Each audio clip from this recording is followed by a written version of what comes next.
Iqamatus sholah itu adalah al-qiyamu bi arkaniha, mendirikan bi arkaniha. Kalau bahasa Jawanya itu saya cocok itu rasanya itu jumenengi. Ngoten Mbak? Jumenengi atau jumeneng itu ngadeg. Bi arkaniha, dengan rukun-rukunnya, wa sunaniha, dan sunah-sunahnya sholat, summal ghaibah. Nah ini ada tambahannya, summal ghaibati, kemudian hilang ansyuhudiha, dari melihat sholat, biru yatiman yusollalahu, dengan melihat Allah yang kita sembah dengan sholat itu. Berarti kita sendiri sudah gak ngerasa nek sholat. Itu tingkatannya itu hampir sama kaya dzikir kae. Adzikir ma'al ghaflah, adzikru ma'al hudur, adzikru ma'al ghaibah. Dalilnya apa? Dalilnya adalah ayat Al-Quran tentang terpesonanya para bangsawan terhadap Nabi Yusuf. Itu kan gak eling sampai diiris tangannya wae gak eling. Tetapi begini, wong nek wis iso salat kaya ngono iku bukan berarti salate sing petang rakaat kebablasan dadi 8 rakaat, ndak. Itu akan terpandu sendiri. Insyaallah. Contoh yang tidak sampai sana pun itu bisa begini. Jenengan gerakkan hati yang di jantung ini untuk mengucapkan Bismillahirrahmanirrahim. Itu engko lah luwih toto oleh ngucapke daripada hanya di lisan.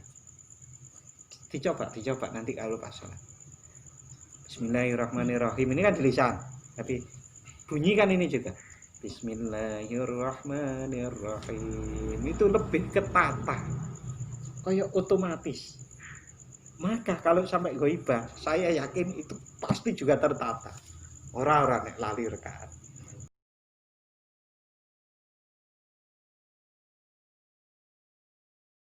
A'udzubillahi minasyaitonirrajim. Bismillahirrahmanirrahim.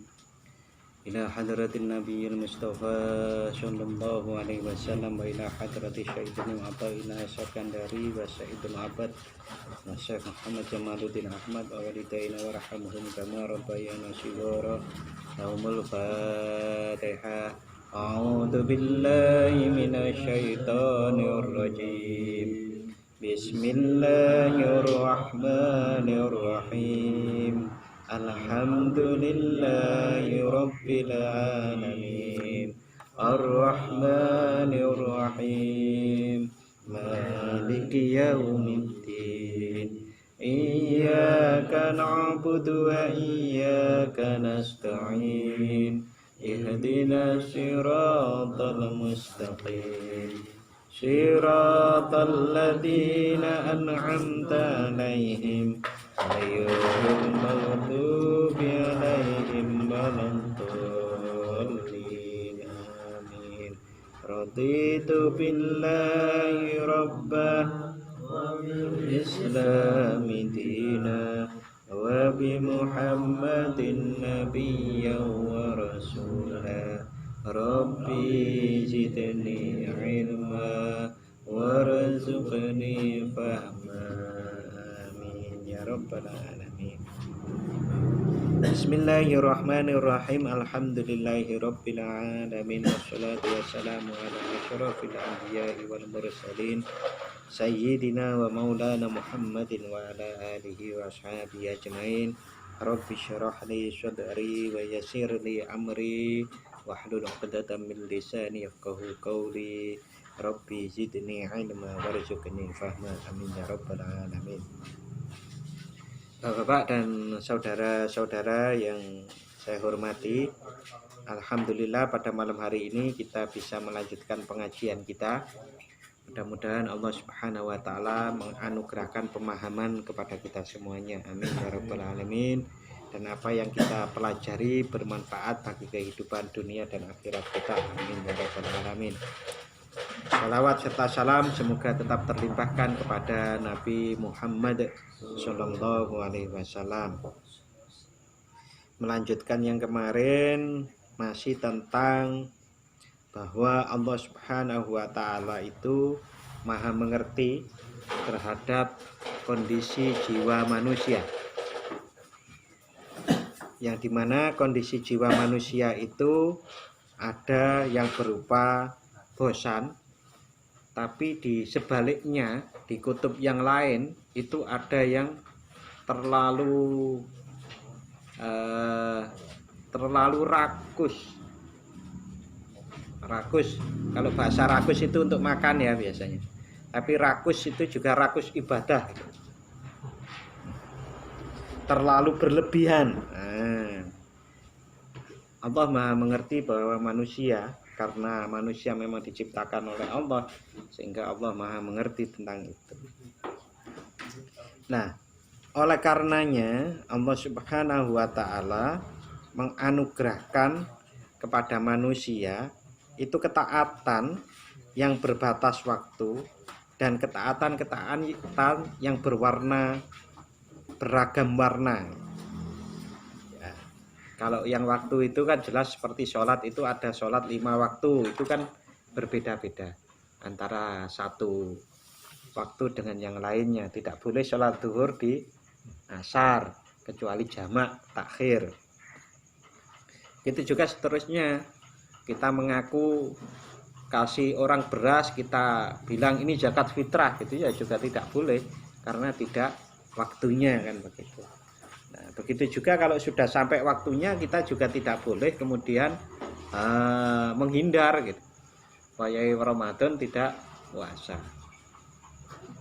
Nah, itu adalah oleh Allah Subhanahu wa Ta'ala salah satu hikmahnya dari beragam dan berbatasnya waktu ibadah-ibadah itu untuk menghindarkan manusia dari bosan maupun dari terlalu berlebihan beribadah. Nah, tentang hal ini ada sebuah syair, waqad qala ba'dus syu'ara, dan sungguh telah berkata sebagian para ahli syair, la yuslihun nafsu id kanat mudabbaratan illa tanakuli min halin ila hali. La yuslihun nafsu, tidak menganggap bagus, nafsu tidak menganggap bagus itkanat mudabbaratan, kalau sesuatu itu diatur menjadi satu kesatuan yang terus menerus. Nah, itu mesin biasanya yang suka. Tapi manusia itu tidak suka dengan satu kejadian yang gitu-gitu aja gitu. Contoh real. Manusia itu kalau sudah punya sepeda itu pinginnya motor. Kalau sudah punya motor pingin mobil. Kalau sudah pingin mobil pingin sepeda lagi. Kalau sudah sepeda pingin jalan lagi. Itu manusia itu seperti itu. Tidak mudah puas. Nah, oleh karena itu ibadah-ibadah pun itu diatur oleh Allah Subhanahu wa Ta'ala seperti itu. Nah, kalau kecenderungan nafsu kita itu mempunyai rasa bosan dan juga mempunyai rasa berlebihan seperti itu, kita kan sangat real. Senengannya kan di situ. Senengannya seperti itu. Mengapa itu tidak kita terapkan di dalam kehidupan spiritual kita? Jadi saat kita itu menghadapi perjalanan kehidupan spiritual, ya saat kita itu merasa pada satu kondisi tertentu, hendaknya kondisi itu terus disemangati untuk terus lebih maju. Dan itu sangat jelas sekali Rasulullah itu menyampaikan hari ini hendaknya lebih baik dari hari kemarin, kan? Nah, besok itu hendaknya lebih baik daripada hari ini. Maka seperti itu. Kalau orang tidak seperti itu, maka orang hanya bertambah umur, tapi tidak bertambah kedewasaan spiritualnya. Nah, tapi itu nggih mboten gampil toh. Nah, itu di antara hikmah yang bisa diambil dari puasa Ramadan, itu diantaranya juga seperti itu. Puasa Ramadan itu kan 1 tahun sekali deh, 1 bulan itu kita dikejutkan oleh satu ritual ibadah yang luar biasa. Ora oleh mangan, sing biasa itu sing gak oleh sing haram. Nah, itu kan ada satu shock terapi, ada kejutan gitu kan. Sehingga ya, nyatanya Ramadan itu kan jadi kejutan bener itu. Bener-bener kejutan. Biasanya yang pengeluarannya itu 1 juta jadi 2 juta. Balik. Tahu poso kok malah pengeluaran lu akeh kan. Tapi alasannya adalah karena banyak sedekah, bukan karena bermewah-mewahan berbuka puasa. Yang dimewahkan itu orang lain dengan sedekah. Nah, itu bagus. Yang mudah-mudahan seperti itu betul. Nah, manusia itu di dalam syair ini juga akan mudah bosan seperti itu. Lah wong nek oleh wae nuwun sewu kan, nuwun sewu. Mbun nek wong wedok ya, wong lanang itu kan nek iso kan ya ban duwe bojo siji, duwe bojo loro. Kan ngoten ya. Niku nek nuruti pinginan to. Nek nuruti pinginan. Tapi memang pinginan itu kan harus dikendalikan. Illat tanakuli, kecuali berpindah-pindah min halin dari satu keadaan ila halin kepada keadaan yang lain. Nah, manusia seperti itu syair ya. Wal mujibu liwujudi syarrohi. Wal mujibu adapun yang menetapkan liwujudi syarrohi, adanya keberlebihan, adanya berlebihan atau rakus beribadah itu adalah sholahiyatul auqati, karena adanya kepatutan setiap waktu, kulliha ya semuanya waktu itu patut diiko ila ibadati, untuk dijadikan ibadah fiha di dalam setiap waktu itu. Oke. Niki belum titik nggih. Orang itu bosan karena sebetulnya waktu itu, setiap waktu itu patut untuk dijadikan ibadah. Ma'asidatil khirsi, dengan disertai sangat rakus alaiha kepada ibadah itu tadi.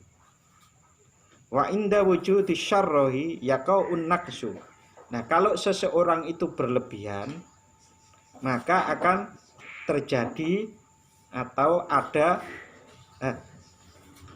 setiap waktu itu patut untuk dijadikan sebuah setiap waktu patut untuk ditempati ibadah. Dan nyatanya seperti itu nggih. Tetapi kalau ada satu keberlebihan, yaqaun naqsu, maka akan terjadi kekurangan. Kalau berlebihan akan terjadi kekurangan. Contoh yang sering terjadi nggih, karena punya target dalam 1 hari itu 30 juz harus khatam. Ngebut mboten? Traweh. Wah, aku ben traweh iki iso 20 rakaat. Sing ngebut kata to. Ini terlepas dari benar dan salah nggih. Nah, ini contoh-contoh di mana seseorang itu kalau ada sifat berlebih-lebihan, maka akan terjadilah kekurangan. Wataksiru, dan keterbatasan fiha di dalam ibadah itu. Ya seperti wiritan. Wiritan itu kalau ngejar jumlah apa maneh, apalagi kalau habis wiritan itu punya rencana-rencana. Berarti kan buru-buru. Nah, maka seringkali tetapi memang masih belum banyak yang bisa menerima dengan baik. Jadi kalau wiritan itu kalau mau moderat, di aliran moderat, ya laksanakan apa yang diijazahkan. Tapi di sisi yang lain, jangan ada waktu di mana kita itu wirid tapi tanpa mengejar jumlah.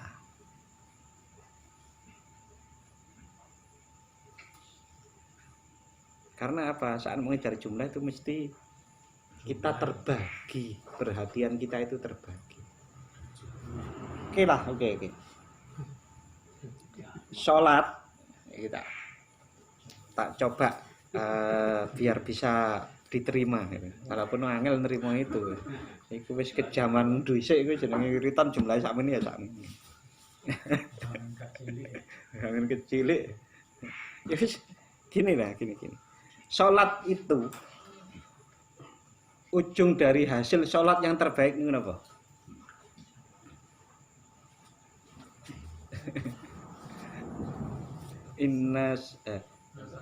Inna sholata tanha anil faksya'i wal munkar niku sing ketok nggih.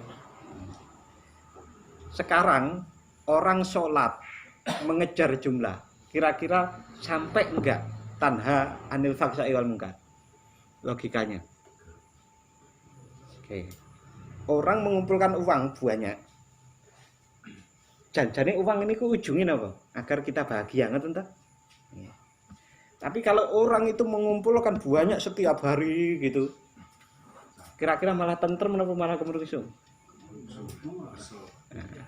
Kan sering toh disampaikan kebahagiaan itu bukan di luar diri kita. Itu sering toh orang bilang begitu. Tapi ada di sikap penerimaan kita, rasa syukur kita, bener nggih? Iku enten sing menolak mboten? Maka sebetulnya wiritan itu harus memunculkan makna dalam wirid itu. Astagfirullahaladzim berarti kita betul-betul mohon ampun kepada Allah. Nek ngejar jumlah kira-kira kesulitan. Pak, ada manfaat nggak? Tetap ada manfaatnya.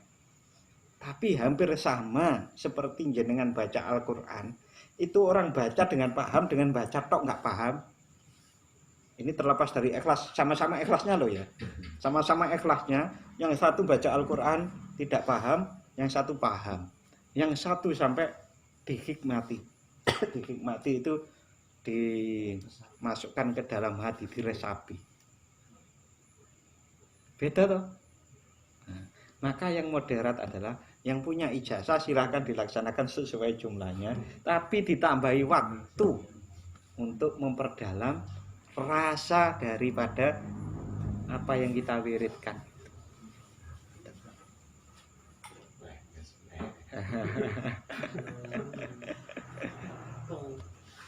Nah, gini, lalu kemudian kalau diceretrek kemarin, saiki wiritan yang sudah punya wiritan sejak dulu sampai sekarang dengan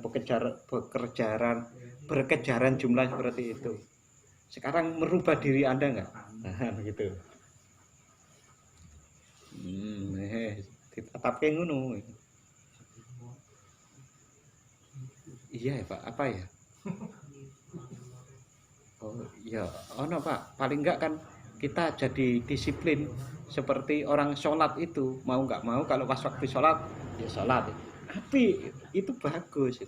Tapi kita itu adalah berupaya untuk lebih meningkatkan lagi. Oke. Beda lah penyusunnya wirid dulu itu bilang 100. Kita itu mungkin 100.000 belum cukup nandingi 100-nya pengarangin di sini. Gampangane ngono. Ya, maka maka harus dari kedalaman. Itu hampir sama saat kita itu membahas tentang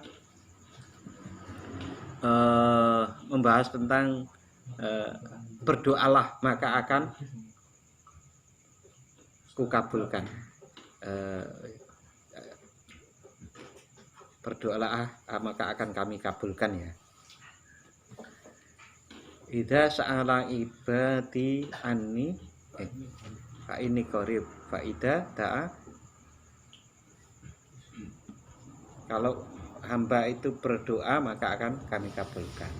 Sekarang itu orang yang merasa nggak dikabulkan doanya itu. Lalu persyaratannya hamba kehambaannya itu belum nyampe kok. Nah, persyaratan hamba gitu. Kalau dari tahapan nafsu-nafsu itu, dari tahapan nafsu-nafsu yang ada 7 itu, maka yang bisa menghamba, betul-betul menghamba kepada Allah itu ya mutmainah ke atas itu. Kalau mutmainah ke atas maka bisa menghamba dengan sebaik-baiknya lah. Saat seperti itu dunga itu ya idza sa'alaka apa? Ud'uni astajib lakum. Hamba-hamba itu ya kita predikatnya ke hamba itu dulu, baru kemudian insya Allah pasti dikabulkan. Niku pemanggih kula, pemanggih niku pendapat saya. Mau diskusi nggih monggo nanti. Sebelum nggak setuju nanti kita diskusi dulu. Jangan nggak setuju dulu, nanti kita diskusikan.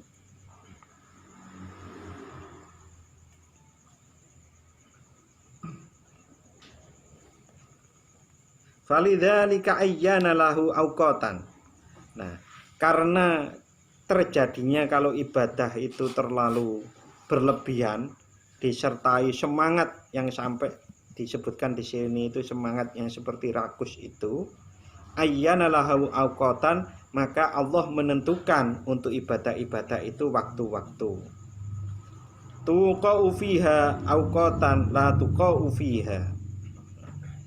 Yang dimana ada satu waktu yang boleh melakukan ibadah, satu waktu yang lain tidak boleh melakukan ibadah. Wa dzalika huwa makna tahjiriha. Dan ayyana atau menentukan waktu-waktu ada yang bisa ibadah dan dilarang ibadah, itulah yang dimaksud makna tahjiriha, makna dari membatasi ibadah-ibadah fil awqati, dalam waktu-waktu.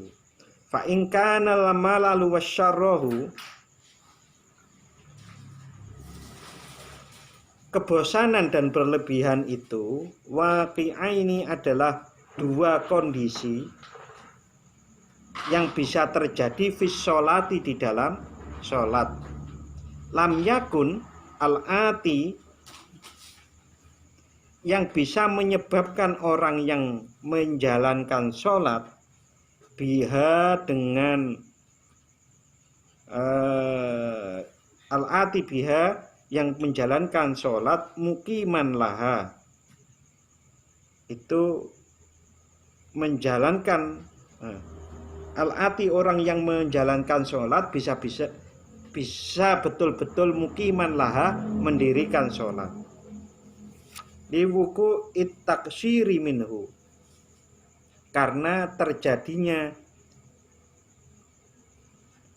kesembronoan. Rasa bosan dan rasa berlebihan itu bisa menyebabkan bisa terjadi di dalam sholat. Yang orang yang mengerjakan sholat itu bisa bisa tidak menjadi mendirikan sholat. Orang yang mengerjakan sholat itu bisa terjatuh tidak bisa mendirikan.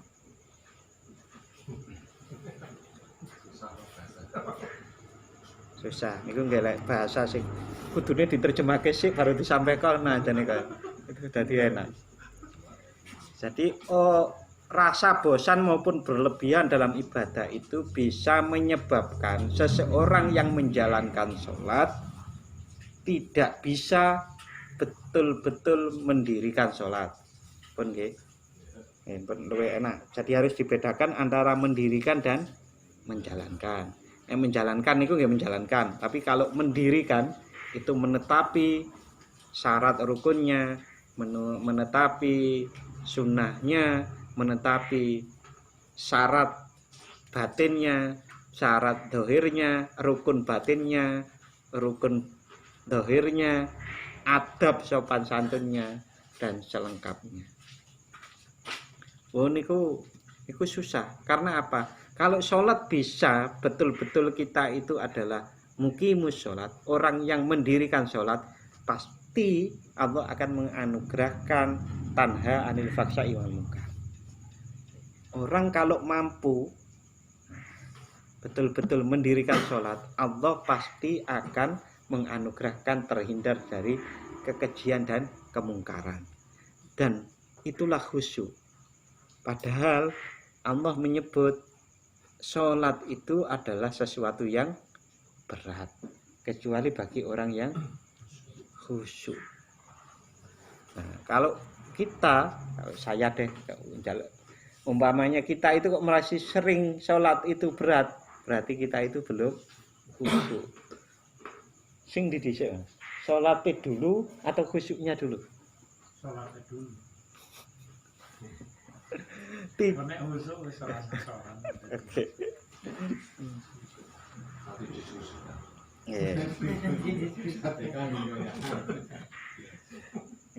Sebetulnya itu adalah seperti saat saya menjelaskan tentang rukun iman, rukun Islam dan ihsan. Itu mana duluan? Itu dari mana saja datang Anda bisa. Dimulai dari ritual mengerjakan sholat, zakat, puasa, haji itu, maka orang bisa menjadi beriman. Nah, dengan iman itu yang lebih bertambah lagi, orang bisa menjadi muhsin, ihsan. Dengan ihsan itu orang lebih berkualitas imannya, balik mana? Berkualitas ibadahnya. Dimanapun sebetulnya orang itu mau memulai atau tidak, memulai dari mana itu bisa. Hampir sama itu tadi. Khusyuknya sholat itu harus terbawa ke luar sholat. Tapi di luar sholat itu kalau tidak khusyuk pun sholat sulit khusyuk. Karena di dalam kehidupan sehari-hari kita itu pasti akan terbawa menuju sholat. Ya itu sangat sering ya terjadi pada saya. Kalau saya maunya buru-buru sholatnya, karena dulu itu ada sandiwara radio Saur Spo. Pas waktu saya kecil itu kalau nyetel pinter itu setengah 12 sampai jam 2. Setengah 12 sore siang sampai jam 2. Nah jam 2 itu kan sudah mepet, hilang waktu sholat zuhur. Nah sementara jam setengah 12 itu belum zuhur gitu. Itu hari Minggu biasanya waktu libur-libur sekolah itu. Wah itu pas iklan sholat. Nah, kayak seperti itu, mirip-mirip seperti itu.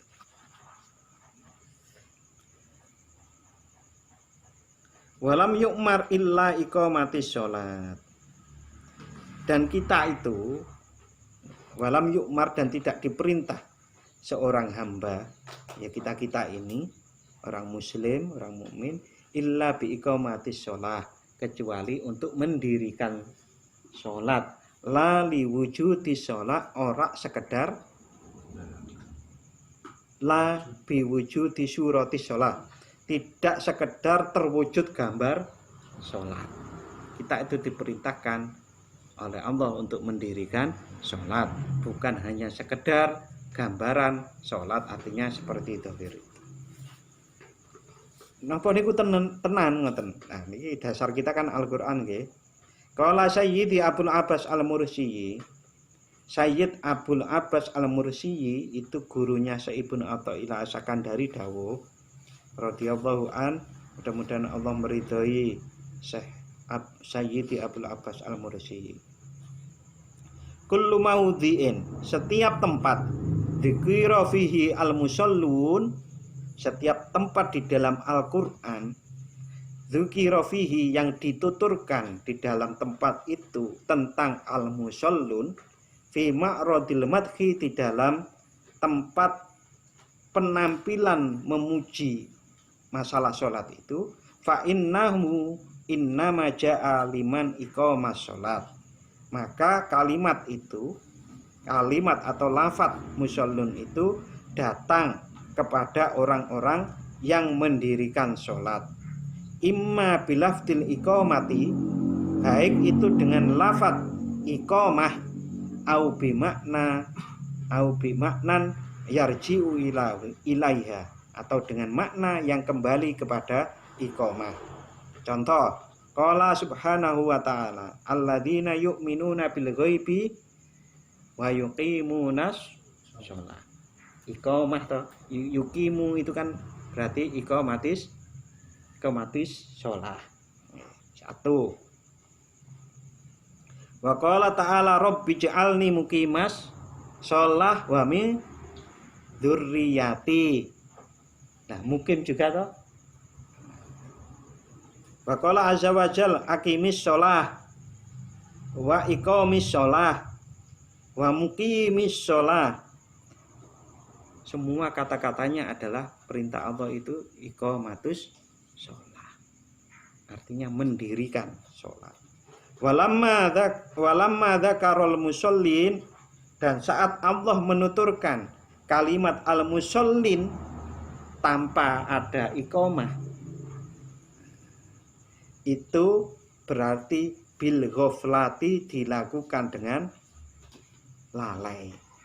Sebagaimana Allah berfirman, qala fawailul lil musallin alladzina hum an sholatihim sahun. Fawailul lil musallin, enggak ada kata iqamatus shalah. Artinya di banyak ayat Al-Qur'an ini, kalau Allah menyebut masalah sholat dan itu baik, pasti ada kaitannya dengan kata-kata iqamatis sholat. Tetapi kalau sholat itu tidak baik seperti fawailul lil musallin, maka tidak ada kata iqamatis sholat. Yang pingin membuktikan silakan. Aku gak hafal Quran jadi bayangke angel loh. Soal Quran gini ngono ora. Tapi kita kan sudah dicarikan ini para ulama ini. Para ulama sudah dawuh seperti ini. Enggak mungkin lah ngawur itu. Tapi kalau ingin membuktikannya dideleki.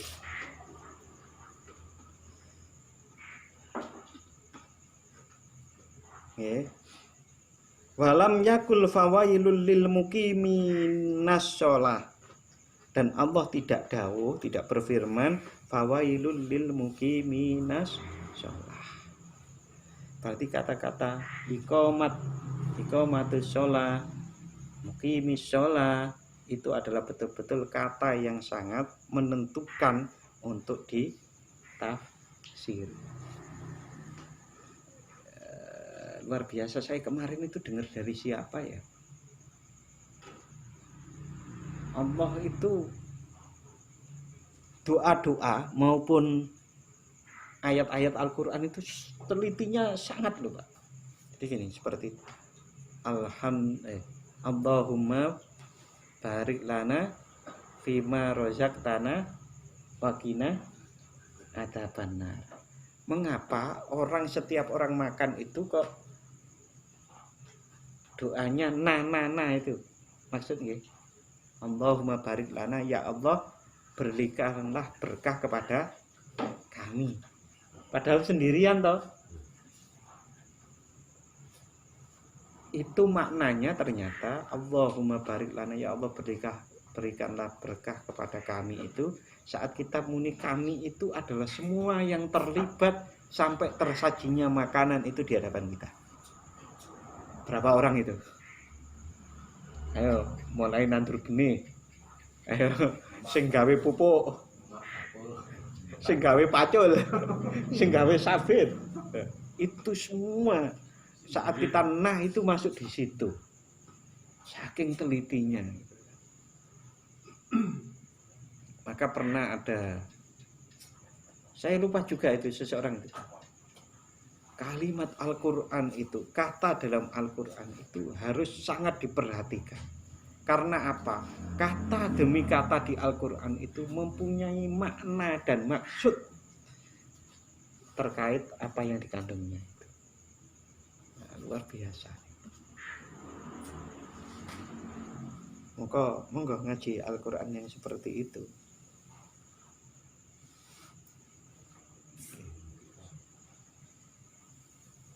Fal iqamatu innahu idza shallal mu'min.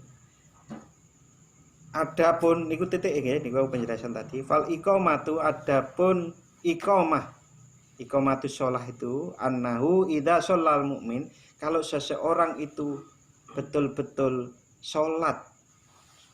Kalau seorang mukmin itu betul-betul salatan. Satu salat fakubilat minhu, dan sholat itu diterima dari orang yang sholat itu, maka khalaqallahu min sholati suratun, maka Allah akan menciptakan dari sholat yang diterima itu sebuah gambar fi malakutihi, di alam malakutnya Allah, digambar piye, rokiatan, gambar sujud, wasajidatan, dan gambar rokiatan, gambar ruku, wasajidatan, dan gambar sujud. Niku nek salate diterima niku di alam malakut enten gambare jenengan sujud, ruku dan sujud, rokiatan, wasajidatan. Ilah, dan itu gambar itu ila yaumil qiyamah, ada di dalam alam malakut sampai kiamat. Maka orang-orang yang bisa mengembara ke alam malakut itu, oh siapa sih? Luqman. Kak ono iku gambar sujud karo ruku nang alam malakut. Berarti salate ora tenanan. Urung diterima karo Gusti. Itu luar biasa. Tete. Itu mirip ya, mirip YouTube sekarang. Begitu rekaman kita upload di YouTube, itu mungkin nek gak rusak ngono iso sampai kiamat. Ya, titik. Wa sawabu dzalika li shahibis shalah. Dan pahala yang demikian itu adalah untuk orang yang betul-betul sholat atau memiliki sholat. Bahasanya memiliki sholat ya, shahibus shalah, memiliki sholat ya. Itu beda lagi itu, menjalankan sholat, mendirikan sholat, memiliki sholat. Ono mana? Ya, yang jelas kedalaman beragama dalam pengertian kedalaman orang bertakwa kepada Allah, dan itu disebut oleh ilmuwan dengan spiritualitas gitu ya. Ya sebetulnya kalau sederhananya ya, kedalaman orang bertakwa kepada Allah itu sangat degradasinya sangat panjang.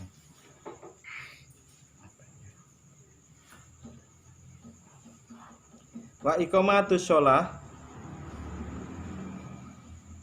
dan iqamatis shalat, mendirikan sholat itu hifdzun, adalah dengan cara menjaga, hifdzu hududiha, menjaga batas-batas atau aturan-aturan sholat, dohiron, baik secara dohir, wabatinan maupun secara batin.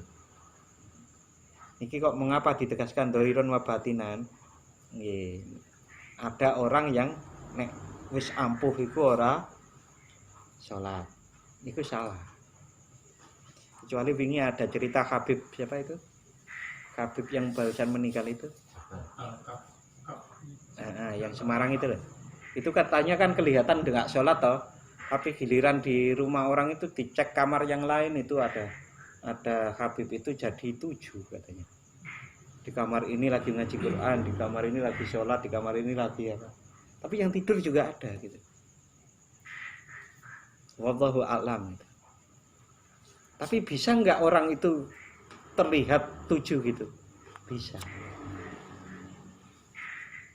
Bisa. Yang populer kan HB9 gitu. HB9 itu sampai ngusir Jepang apa Belanda itu. Mbak Yai Husain Ilyas itu sering diceritakan juga begitu, Pak Tarsin. Kajian nang kene nang kono itu pengajian juga. Nah, itu depan umum semua loh, Pak. Luar biasa. Dan Mbah Husain biasanya kalau ditanya, "Mbah, kok begitu sih?" Jawabannya, "Buh, aku orang ngerti." Itu jawabannya. Dan saya hampir juga yakin kalau Sri Sultan Hamengkubuwono yang ke-9 itu ditanya, masih sugeng, lalu kemudian kita tanya, dia akan jawabnya begitu juga.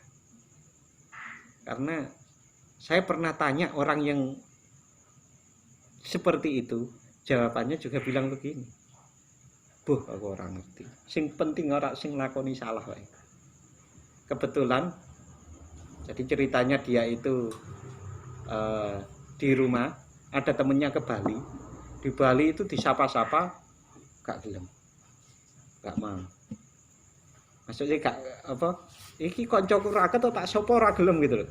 Begitu pulang ke Jogja, tanya, "Lah aku gak kemana-mana kok." Pertama, masih belum yakin, dirinya sendiri itu belum yakin gitu loh. Sampai satu saat ada orang itu ke rumahnya dia itu. Ke rumahnya dia, nggawa gula, kopi, teh karo duit. Matur nuwun ya, wingi aku wis dilantari golek kontrakan omah. Lah kapan? Lah sakmene-mene iki tanggal sakmene kowe ngeterke aku nang omah iki aku oleh kontrakan. Wis matur nuwun, kontrakane ternyata enak tenan. Lah aku gak nanti. Lah wong kita ngobrol kok mau nganter sampai rumah itu. Percaya nggak dipercaya silahkan. Jadi sampean kok nek ngerti Pak Tarsun nang ndi ngono, kok sing siji ngerti ngono. Dari Pak Tarsun ana loro.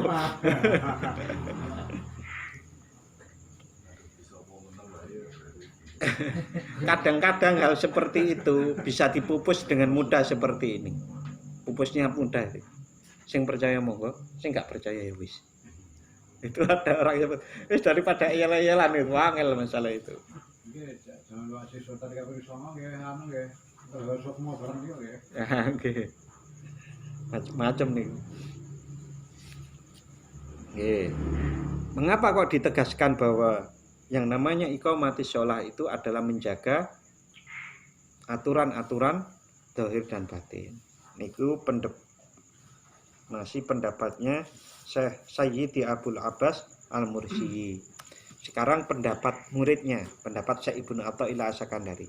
Wa qala Ibnu Athaillah radhiyallahu taala anhu, Syekh Ibnu Athaillah As-Sakandari radhiyallahu taala anhu berdawuh, iqamatus shalah hifdzu hududiha dhahiran wa batinan. Sama nggih? Bahwa yang namanya mendirikan sholat itu adalah menjaga aturan-aturan zahir dan batin. Tapi ada tambahannya, ma'a hifdzis sirri ma'allah, dengan menjaga sir. Sir itu yang lebih dalam daripada sekedar hati yang disebut itu. Sir. Lebih dalam lagi daripada kolbun. Sir itu lebih dalam. Menjaga sir ma'allah, dengan Allah. Begini. Mudahnya begini ya. Jenengan bilang Allah, Allah, Allah. Lalu bibirnya dikatupkan. Itu kan di sini kan masih bisa bergerak toh. Sir itu lebih dalam lagi dari hanya sekedar itu gitu loh. Sir itu sampai bisa kita itu merasa ada denyar apa ya. Ya intinya lebih dalam lagi. Dan itu kan kita bisa rasakan toh Pak. saat saya itu bisa lebih dalam dari hanya sekedar penyebutan nama Allah di katakanlah di jantung atau di hati kita, itu kan besi. Itu cari sampai yang paling dalam. Bisa betul. Tapi terasa ada toh. Nah, itu iqamati mendirikan sholat itu selain menjaga batas-batas atau aturan zahir batin, juga menjaga itu tetap pas sholat itu bersama Allah. Artinya ingat Allah. Ma'akhifdhi sirri ma'allah azza wa jalla. La yahtaliju sirrika siwahu. Yang dimana sir itu tidak kemasukan apapun. La yahtaliju itu tidak kemasukan yang ketersepan. Masuk itu kan ini nih masuk gitu. Tapi kalau saya ada kapas, saya kasih air, itu meresap. Berarti syirik itu bisa kemasukan syirik, berarti gede syiriknya maknanya. Tapi kalau meresap itu berarti adalah syirik yang kecil-kecil. Syirik yang kecil itu adalah termasuk diri kita sendiri. Aku sholatku itu mulai enggak gitu. Dan kita ya angel gitu. Angel itu maksudnya perlu waktu panjang kalau kita ingin merawat keakuan kita agar tunduk kepada Allah betul-betul.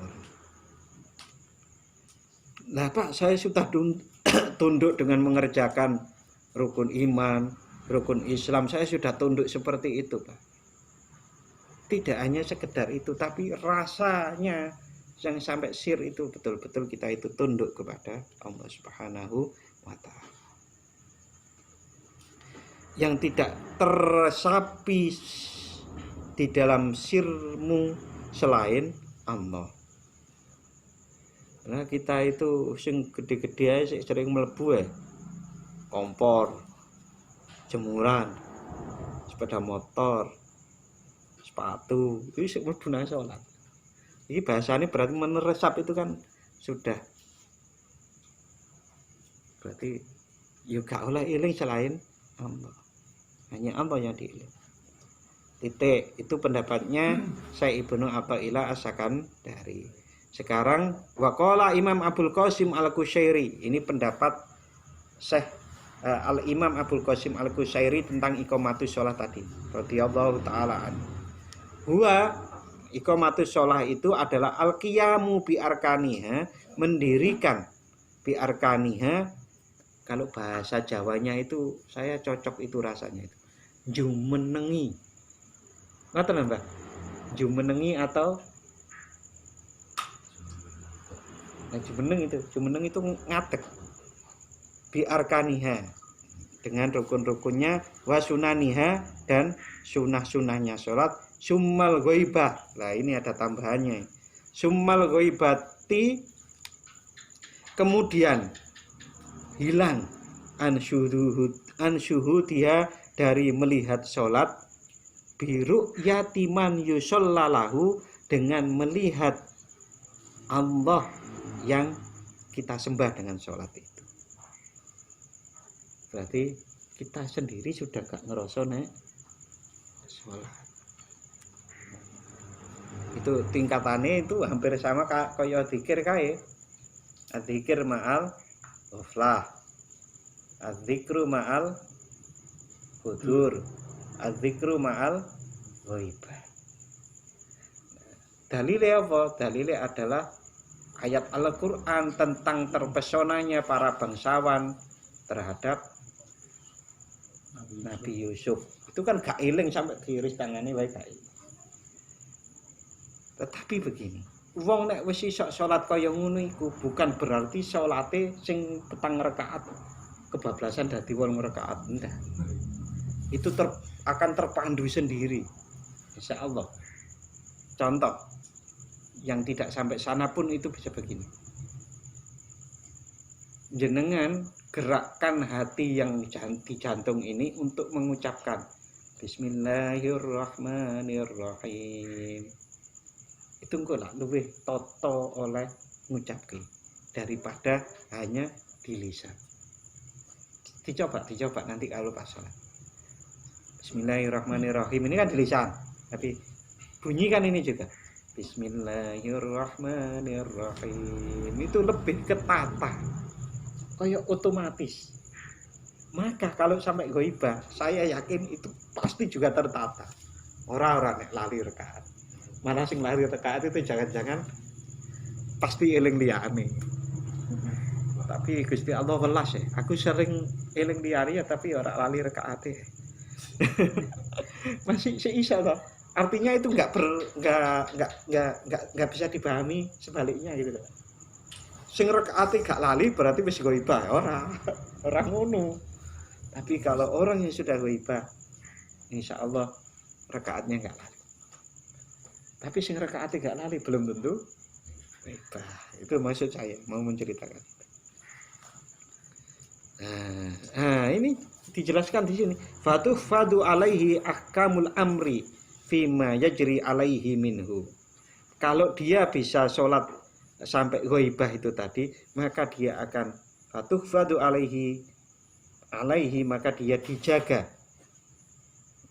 Fadu alaihi maka dia dijagakan. Maksudnya ya, dikaruniai, dijaga oleh Allah. Fadu alaihi ahkamul amri, hukum-hukum perintah sholat itu fima yajri alaihi di dalam keberlangsungan mengerjakan sholat yang ghaibah tadi. Wa huwa an mulahaditiha. Adapun amr tadi itu adalah an mulahaditiha, dari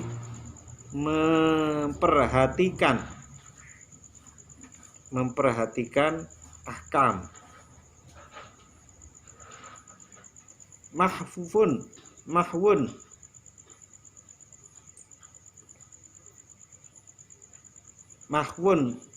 lebur.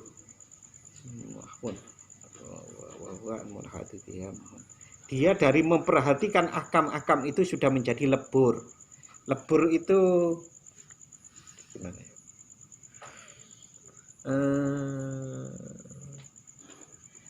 Roti itu kita tidak mungkin tidak mengatakan gak ono trigune. Tapi kalau hanya roti itu trigune sing di iku wis angel gitu loh, Pak. Karena sudah lebur antara tepung, gula mungkin atau yang lain-lain itu kan sudah lebur. Maka saat kita lebur itu bukannya roti itu tidak ada, tepung itu bukannya tidak ada tapi lebur menjadi satu. Fanufusuhum minhum mustaqbilatun ilal kiblah. Maka diri orang itu minhum, dari para orang-orang yang sudah bisa muqiminas shalah itu, mustaqbilatun menghadap ilal kiblah, menghadap ke kiblat. Salat kan menghadap ke kiblat. Wa qulubuhum, adapun hati mereka itu mustaqirratun fi haqaiqil wuslati, anteng. Hati mereka itu anteng di dalam hakikat ketersambungan dengan Allah, usul maksudnya. Ya sekali lagi ini kan yang dibahas para wali gitu loh. Ya mudah-mudahan nanti kita dikaruniai oleh Allah rasa-rasa yang seperti ini. Ya karena apa? Karena kita itu sudah dikehendaki oleh Allah untuk sinau ini gitu. Artinya kalau kita itu betul-betul ingin dan sungguh-sungguh, yang insya Allah Allah kerso. Ada saya pernah itu mendengar satu cerita. Ada seorang murid Torekoh itu begitu sakit mau meninggal itu sadar dulu. Sadar itu mung ya banyak yang lihat itu. Allahu Akbar. situ terus meninggal. Itu kayak dikaruniai satu kasaf gitu loh Pak. Allah, engkau betul-betul maha besar ya Allah Akbar. Itu kayak dibagai kemakrifatan walaupun sedikit waktu menjelang kematian. Ya karena ada sambungannya. Barang siapa yang buta di dunia ini, maka akan lebih buta lagi di akhirat. Maka terjemahan contoh yang seperti saya contohkan peristiwa itu adalah ya karena dia sudah melek gitu loh. Jadi nanti di akhirat enggak buta. Wa tamsilul muallifi rahimahullahu taala bisolat duna sairil ibadat. Wa tamsilul muallifi, adapun perumpamaan yang dibuat oleh Syekh Ibnu Athaillah As-Sakandari rahimahullahu taala bisolati dengan sholat tadi. Ini kan la wujuda sholat, tidak hanya sekedar wujud sholat gitu ya di hikmahnya itu. Kalau jenengan pegang kitabnya atau fotonya gambar itu tadi, kok sholat yang dicontohkan dunasa iril ibadati, tidak mencontohkan ibadah-ibadah yang lainnya. Mengapa kok seperti itu? Perumpamaan seperti itu adalah hasanun, bagus, li'anna dzalika aksaru ma yaqau fiha, karena kebanyakan yang terjadi tentang kebosanan maupun keberlebihan dalam ibadah itu adalah di dalam sholat. Waqad yakunu dzalika istidradan. Nah, kadang-kadang hikmah atau dawuhnya Syekh Ibnu Athaillah itu tadi istidradan lil kalami ala sholat, nyusuli kepada dawuh atau kepada kalimat-kalimat yang lain ala sholat, tentang sholat, hasbama yakuluhu bi isri hada, dengan menyebut, hasbama itu milang-milang kalau bahasa Jawa, dengan menyebut yakuluhu, apa-apa yang akan disampaikan oleh Syekh Ibnu Athaillah As-Sakandari bi isri hada, di belakang nanti. Maksudnya dari kalimat ini tadi yang tamsilul mu'alif sampai akhir ini, bahwa setelah membicarakan tentang kebosanan dan keberlebihan di dalam sholat itu, nanti akan diikuti hikmah-hikmah tentang sholat yang lain di belakang ini, atau hikmah-hikmah yang lain selanjutnya. Di antaranya as-sholatu toharatun lil qulub, sholat itu membersihkan hati. Dan sampai besok entah itu beberapa hikmah itu tentang sholat, banyak itu nanti. Untuk sementara kita seperti itu dulu malam hari ini. Kita akhiri bersama-sama dengan membaca doa. Bismillahirrahmanirrahim. Allahumma inni astaghfiruka ma 'allamtanihi faratutu ilayya inda hajati ilaihi wa la tunsini ya rabbal alamin. Barakatul Fatihah.